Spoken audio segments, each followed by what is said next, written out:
구약성경 창세기 50장 19절로 21절 말씀 함께 보시겠습니다.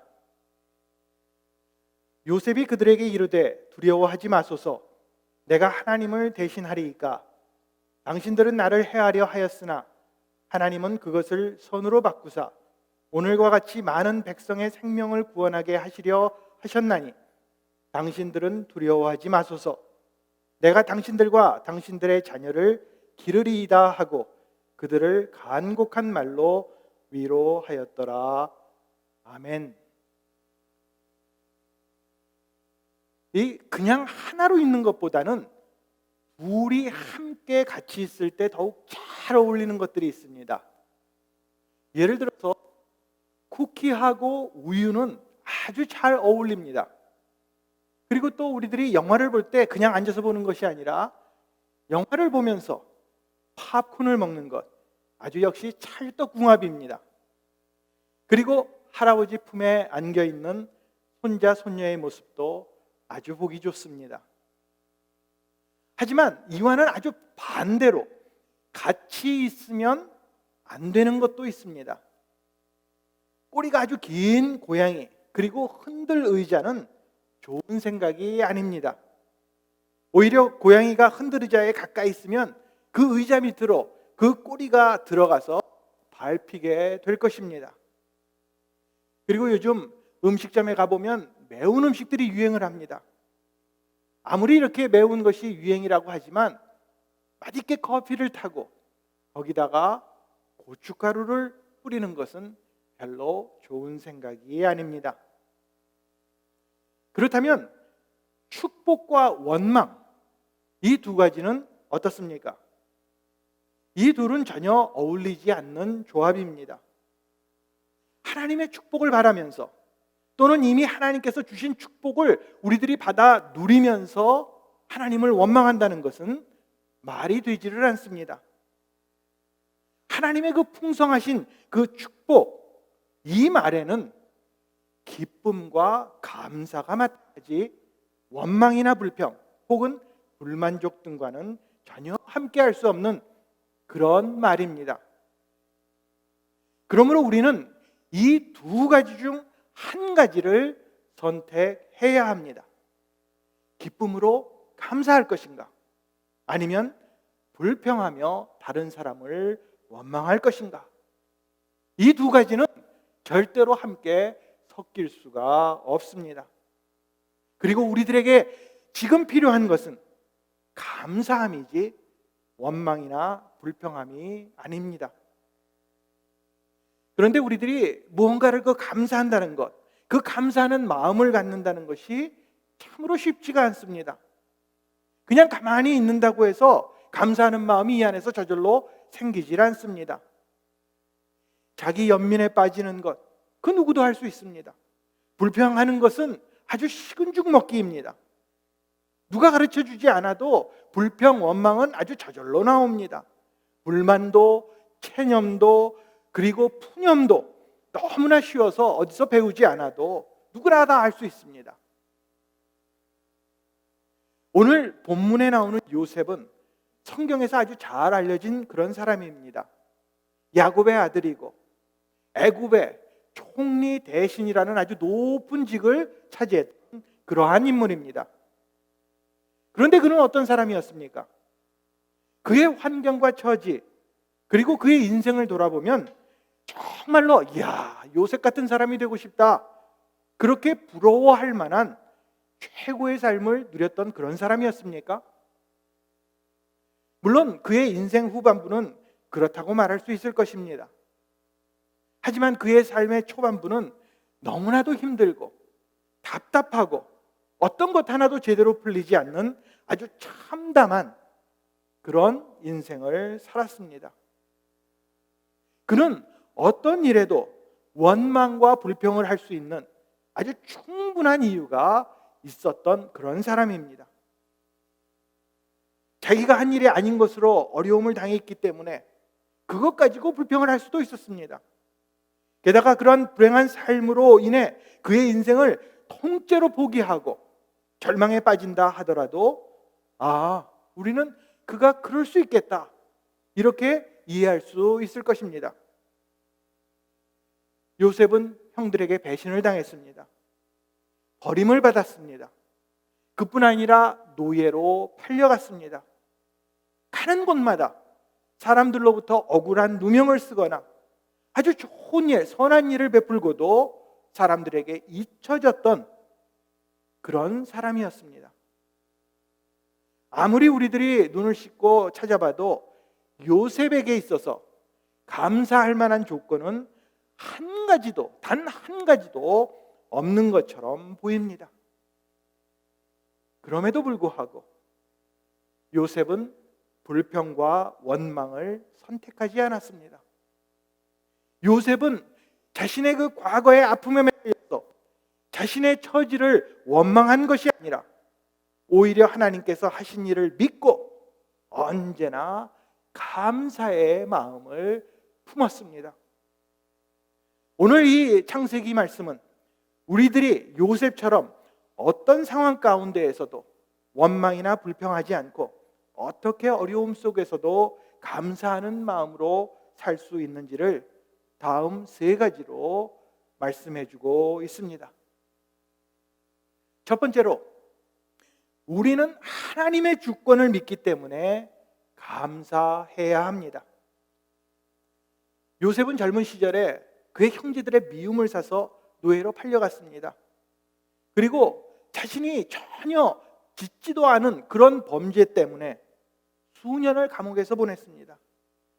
그뿐 아니라 많은 사람들에게 버려지고 소외당하고 잊혀진, 모든 기억 속에서 사라진 그런 인물이 되어버리고 말았습니다.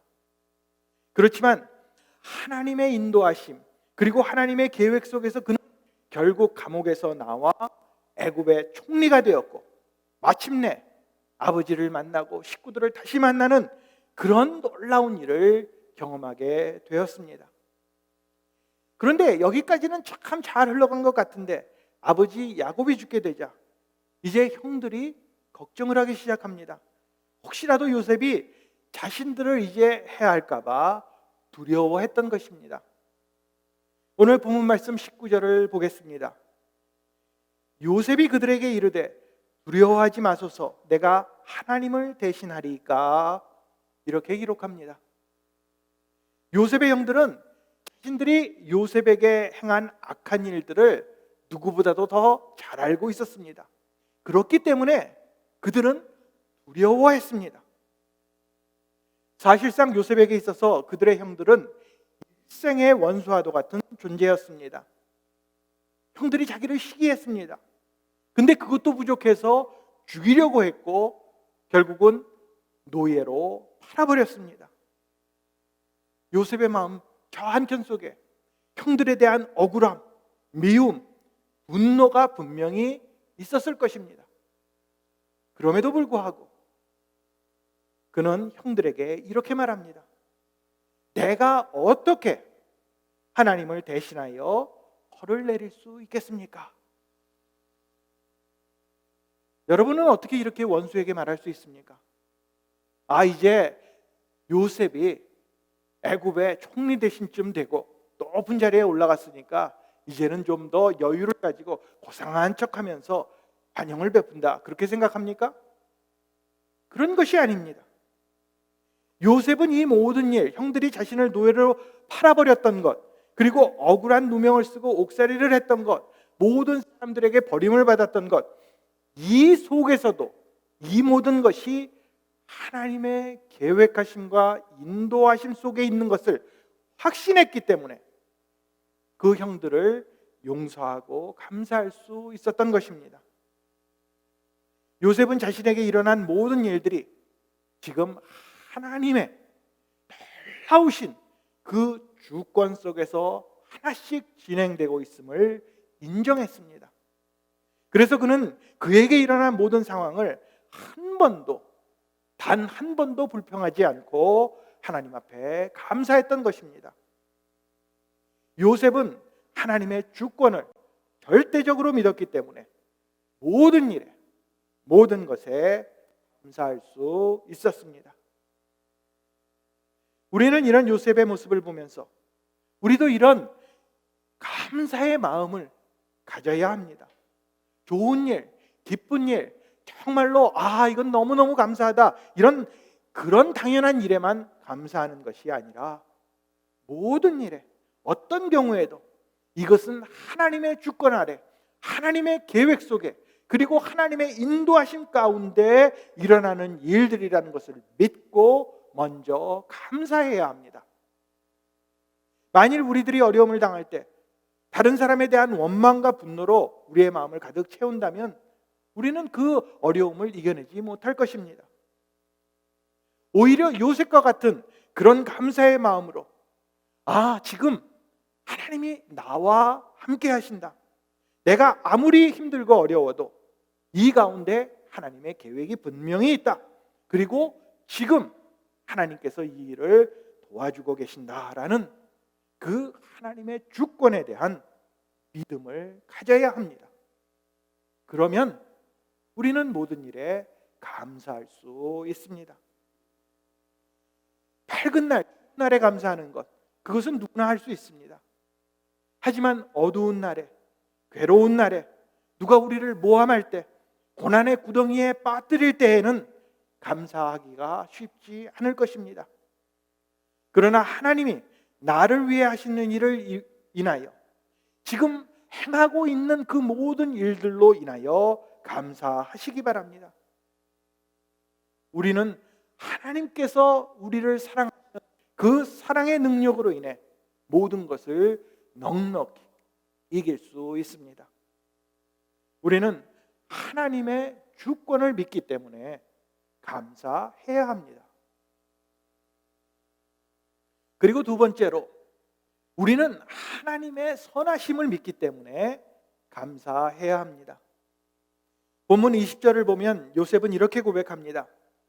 당신들은 나를 해하려 하였으나 하나님은 그것을 선으로 바꾸사 오늘과 같이 많은 백성의 생명을 구원하게 하시려 하셨나니. 요셉은 하나님을 향한 믿음으로 이렇게 고백했습니다. 형들이 나에게 악을 행했다, 나를 노예로 팔았다. 그렇지만 하나님은 그것을, 그 모든 악함을 선으로 바꾸어 주셨다고 이제 기쁨과 감격으로 그들 앞에서 고백을 합니다. 요셉의 형들은 사실상 이 요셉이 정말로 꼴보기가 싫었습니다. 시기했습니다. 질투했습니다. 그래서 이 요셉을 죽여버리든지 아니면 없애버려서 결국 노예로 팔아버리면 이제 그의 인생은 끝난 것이다, 우리는 상관이 없다, 우리는 전혀 상관없는 그런 자가 될 것이다 라고 예상했습니다. 그러나 하나님은 한순간도 요셉을 그냥 놔두시지 않으셨습니다. 그 전에도 하나님과 함께 하였고, 노예로 팔려간 다음에도 그와 함께 하였고, 억울하게 모함을 받아 감옥에 들어갈 때도 그곳에서도 하나님은 함께 계셨습니다. 그래서 결국 때가 이르렀을 때 그를 하나님께서 높이셔서 애굽의 총리 대신으로 만들어 주셨습니다. 그뿐 아니라 이제는 그의 가족, 온 이스라엘 백성들을, 그 민족을 구원함으로 선을 이루어 주신 것입니다. 사도행전 7장 9절에서 10절을 보면 이에 대한 설명이 나옵니다.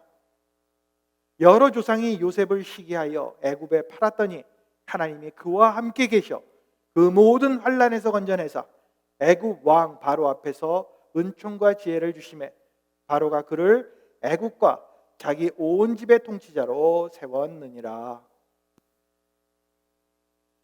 우리는 하나님께서 이 모든 일을 주관하시고 행하시고 인도하시며 어떤 악한 일이라도 선으로 바꾸어 주시는 분이심을 믿고 감사드려야 합니다. 요셉을 애굽의 통치자로 세우신 그 하나님이 바로 우리의 하나님이십니다. 요셉이 노예로 팔렸을 때 그는 13살밖에 되지 않는 소년이었습니다. 그러나 그 요셉이 이제 자라가면서 30살이 되었을 때 그는 애굽의 총리 대신이 되었고, 요셉이 어려서 자기가 꿈꾸었던 대로 형들이 지금 다 그 앞에 와서 절을 하게 되었습니다. 아마 저 같았으면, 아니 나를 시기하더니 노예로 팔아버리더니 그리고 나의 그 꿈을 전혀 믿지도 않더니 이제 결국은 내 앞에 와서 절을 하는구나. 자 봐라, 내 꿈이 틀렸더냐. 이제 내가 오랜 세월 동안 이를 갈았던 그 원수들이 내 눈앞에 있으니 이제 내가 그 원한을 다 갚아주겠다. 아마 저 같았으면 그렇게 말했을 것입니다. 그러나 요셉은 그들을 원망하거나 미워하거나 복수하지 않았습니다. 오히려 이 모든 일들을 선으로 바꿔주신 하나님께 감사하였습니다. 어떻게 이럴 수가 있습니까? 그는 하나님께서 하나님의 때에 반드시 악을 멸하시고 하나님의 선하심을 이루어 주심을 믿고 있었기 때문입니다. 그러므로 우리들이 아무리 어렵고 힘든 일을 만난다 할지라도 우리 마음속에 자 이제 보자, 하나님께서는 모든 것을 합력하여 이제 선을 이루실 것이다, 이것을 소망하면서 불평하지 말고 감사해야 될 것입니다. 물론 우리들이 몸이 아플 때도 만날 것입니다. 억울한 일을 당할 때도 있습니다. 그리고 처치곤란한 문제를 만날 때도 있을 것입니다. 그러나 그때마다 악을 선으로 바꿔주시는 하나님, 모든 것을 합력하여 선을 이루시는 그 하나님을 믿고 먼저 감사하시기 바랍니다. 많은 사람들이 이렇게 이야기합니다. 왜 내게 고난이 이렇게 끊임없이 일어나는지 모르겠다고. 경제적으로 너무 힘듭니다. 가족 관계 때문에 그저 어떻게 할 줄을 모르고 그만 됩니다. 그리고 또 직장 동료들 때문에 억울한 일을 당해서 내 마음이 무너지는 것 같다고 그렇게 말하는 것을 듣습니다. 저도 역시 그렇게 어렵고 힘들 때가 있었습니다. 그런 때는 감사함보다는 원망과 불평을 합니다. 제가 대학에 들어갔을 때 그때 원하는 대학에 들어가지를 못했습니다. 대학에서 떨어지고 낙심을 하면서 제 입에서 감사가 아니라 불평과 원망이 나왔습니다. 그 순간에 왜 이런 일이 내게 일어나는지 전혀 깨닫지를 못하고 그저 아주 불평과 화만 냈습니다. 하지만 할 수 없이 제가 원하지 않았던 대학으로 진학하면서 그 이후에 조금씩 깨닫기 시작했습니다. 하나님의 은혜가 무엇인지, 하나님께서 나를 향한 하나님의 뜻이 무엇인지, 내 소명이 이제 앞으로 해야 되는 사명이 무엇인지를 발견하게 되었고, 또 그 대학에서 미래의 아내를 만나게 된 것입니다. 저는 잘 몰랐지만 하나님께서는 하나님의 선하심으로 조금씩 인도하고 계셨습니다. 우리는 하나님의 선하심을 믿고 감사해야 합니다. 세상이 약하다고 세상에 대해서 원망하고 불평하지 말고, 우리를 괴롭히는 사람들이 있다고, 악한 이웃들이 있다고 그것에 상처받고 분노하지 말고 이 모든 악함을 선으로 바꿔주시는 그 하나님께 절대 감사함으로 우리는 반응해야 합니다. 우리는 하나님의 선하심을 믿기 때문에 감사해야 합니다. 세 번째로, 우리는 하나님의 은혜를 받았기 때문에 감사를 전해야 합니다. 우리는 모든 일에 감사해야 하고, 또 특별히 하나님의 그 주권, 그리고 그 하나님의 그 선하심을 위해 인해서 우리는 늘 감사하는 삶을 살아야 합니다. 요셉의 형들은 아버지 야곱이 살아있을 때 아버지 때문에 요셉이 자신들을 용서해 준 것 같다. 그런데 아버지가 돌아가시자 혹시라도 나를 복수하지는 않을까 해서 두려워했습니다. 그래서 아버지가 돌아가시자마자 달려와서 요셉에게 사정을 합니다. 아버지도 우리를 용서하고 했으니까 너도 나를 용서해라. 그때 요셉이 본문 21절에서 다음과 같이 말합니다. 당신들은 두려워하지 마소서. 내가 당신들과 당신들의 자녀를 기르리이다 하고 그들을 간곡한 말로 위로하였더라. 요셉은 형들을 용서해 준 것만이 아니라 형들의 자녀까지 돌보겠다는 의지를 보여주고 있습니다. 요셉은 자신이 하나님께로부터 그 받은 놀라운 축복에 먼저 감사하였고, 이제는 내가 하나님으로 받은 그 은혜가 너무 크기 때문에 그 은혜를 이제는 다른 사람들에게 실천하겠다고 그렇게 작정했던 것입니다. 감사는 용서와 사랑을 통해 실천이 됩니다. 그리고 우리는 이렇게 우리가 받은 은혜에 감사하고, 그리고 그 감사를 다른 사람에게 전할 때 더욱더 풍성한 하나님의 축복을 경험하게 될 것입니다. 모든 것은 우리들이 생각하고 우리들이 계획하는 것에 따라서 이루어지지 않습니다. 하나님의 때에, 하나님의 계획에 따라서 모든 것은 이루어집니다.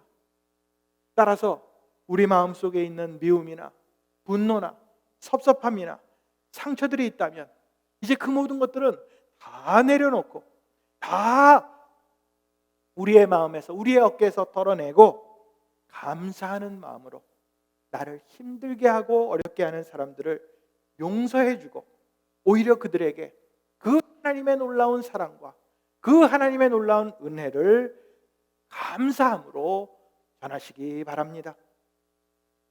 지금 요셉은 형들을 다 용서할 뿐만이 아니라 형들의 자녀까지 사랑으로 돌볼 것을 약속했습니다. 그것도 오늘 말씀을 보니까 간곡한 말로 진심으로 그들을 위로했다고 성경은 기록합니다. 요셉은 이처럼 하나님께서 자신에게 부어주신 은혜에 진심으로 감사했던 것입니다. 이제 내가 총리 대신이 되었기 때문에, 먹고 살만하니까, 돈이 많기 때문에 높은 자리에 있어서 너희들을 돌보겠다, 너희들을 용서하겠다, 이런 이야기가 아닙니다. 하나님께서 모든 일을 그의 선하신 가운데 인도해 주셔서 우리를 이렇게 이끌어 주셨기 때문에 그의 감사하는 것을 표현했던 것입니다. 요셉은 하나님께서 늘 자신과 함께 하셨음을 잘 알고 있었습니다. 그랬기 때문에 과거에 있었던 일들 이제 다 용서합니다. 그리고 현재에 지금 형들을 보면서 감사하며 그들을 용서했습니다.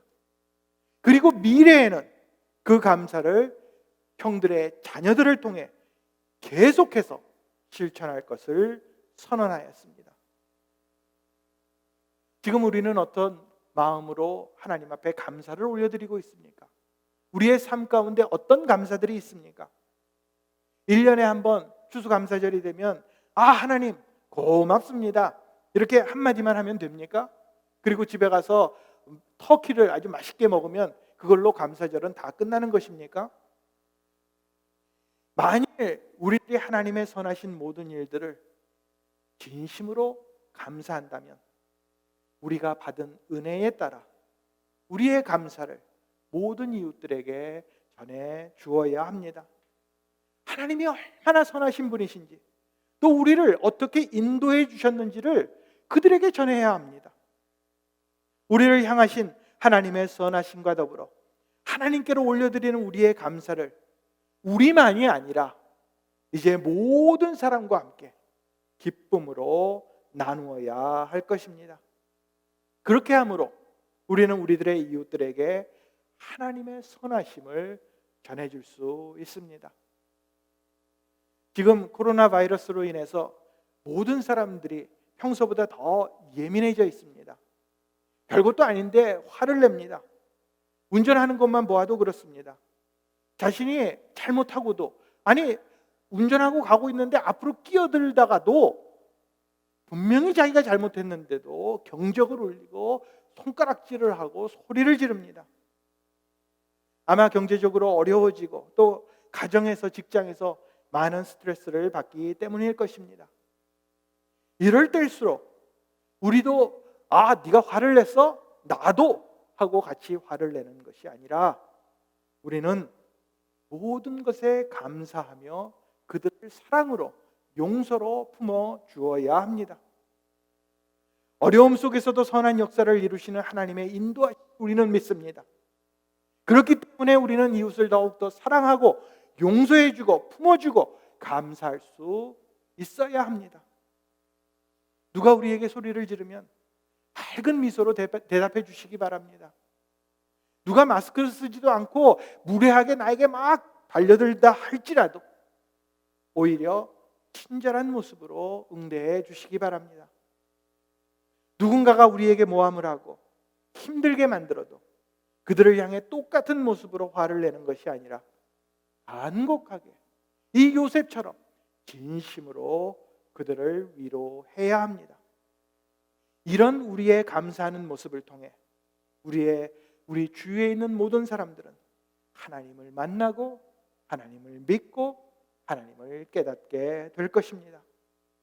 우리는 하나님의 은혜를 받았기 때문에 이 감사를 모든 사람들에게 전해야 합니다.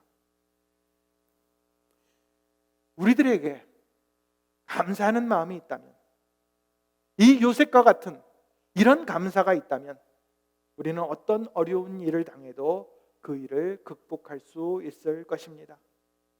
요셉처럼 구덩이에 떨어져도, 감옥에 갇혀도, 모든 사람에게 버림을 받아도 우리에게 감사하는 마음이 있다면 우리는 하나님으로 인해 반드시 승리하게 될 것입니다. 악은 결코 하나님을 이길 수가 없습니다. 그리고 하나님은 지금 구덩이에 빠진 우리를 구해주고 계시고 반드시 높이 올려주실 것입니다. 만약에 요셉이 하나님을 포기하고 형들을 원망하면서 감사가 아닌 불평과 낙심을 했다면 아마도 그는 인생의 낙오자로 평생을 감옥에서 살다가 죽었을지도 모릅니다. 그러나 그는 끝까지 자신의 모든 상황 속에서 하나님의 그 선하심을 믿고 감사했기 때문에 그는 더욱더 큰 감사를 모든 사람들에게, 다음 세대에게까지 전할 수 있었습니다. 감사와 원망, 이것은 절대로 함께 갈 수 없습니다. 우리는 감사함을 선택해야 합니다. 하나님께서는 지금 우리를 보고 계십니다. 요셉과 같은 감사를 우리들에게서 찾고 계십니다. 깊은 웅덩이에 빠진 우리를, 상처와 실패뿐인 우리들에게서 요셉과 같은 감사를 찾고 계십니다. 우리는 무엇을 선택해야 합니까? 감사입니까? 아니면 원망과 불평과 좌절입니까? 어떤 상황 속에서도 하나님만을 소망하고 하나님의 선하심에 감사하면서 모든 사람들에게 이 감사를 전하시는 저와 여러분들이 되시기를 언제나 선하심으로 인도해 주시는 예수님의 이름으로 축원을 드립니다.